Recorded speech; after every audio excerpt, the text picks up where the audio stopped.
शेतकरी बंधूंनो नमस्कार। आजचा व्हिडिओ हा आंबा लागवडीविषयी आहे। सांगली जिल्ह्यातील तासगावात राहणारे उमेश पवार हे गेल्या 20 वर्षापासून आंबा लागवड करतायत। महाराष्ट्रामध्ये हापूस, गुजरातमध्ये केसर तसेच दक्षिण भारतामध्ये बेलेशिया तोतापुरी या आंब्याची लागवड केली जाते। आंबा लागवडीविषयी माहिती सांगताना ते बोलतात, आंबा लागवडीत साधारणतः हवामान हे उष्ण व कोरडं असावं। 32 डिग्री पासून 40 डिग्री पर्यंत हवामान हे आंबा लागवडीसाठी पोषक असतं।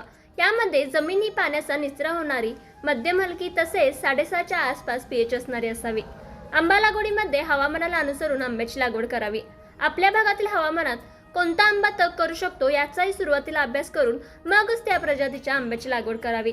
यामधील अंतर हे 14x4 किंवा 15x5 असा असावा।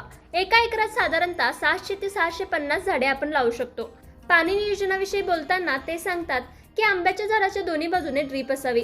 ड्रीपमधील अंतर हे 3-3 फुटाचं असावं। त्याचबरोबर एका झाडापाशी 3-3 ड्रिपर असावेत। झाडाच्या क्षमतेनुसार झाडाला पाणी द्यावा। हार्वेस्टिंग झाल्यानंतर मे-जून मध्ये आंब्याची कटिंग केली जाते। यामध्ये आंब्याच्या आंतरिक भागात अति प्रमाणात वाढलेल्या ज्या फांद्या आहेत त्या तोडल्या जातात आणि सूर्यकिरण आंब्याच्या चहूबाजूने पडतील अशा पद्धतीने झाडाची कटिंग केली जाते। उत्तम सेटिंग येण्यासाठी झाडाची कटिंग पण तेवढीच चांगली व्हावी लागते। मे-जून मध्ये जेव्हा कटिंग होते त्यानंतर झाडाला बोर्ड टेस्टिंग करून घेणं गरजेचं असतं। म्हणजे झाडाला 3 फुटापर्यंत सुना आणि मोचूद यांच्या मिश्रणाचा कलर मारून घ्यावा। त्यामुळे स्टीम बोरर या कीटकापासून झाडाला जी हानी होणार आहे यातून झाडाचा बचाव होतो। त्याचबरोबर बुरीचाही यावर प्रादुर्भाव होण्याची शक्यता असते। त्यासाठी प्रत्येक झाडाला 3-4 शिकट ट्रॅप बांधून ठेवावे। तर शेतकरी बंधूंनो, ही होती आंबा लागवडीविषयी माहिती। ही माहिती तुम्हाला कशी वाटली हे आम्हाला कमेंट करून नक्की कळवा।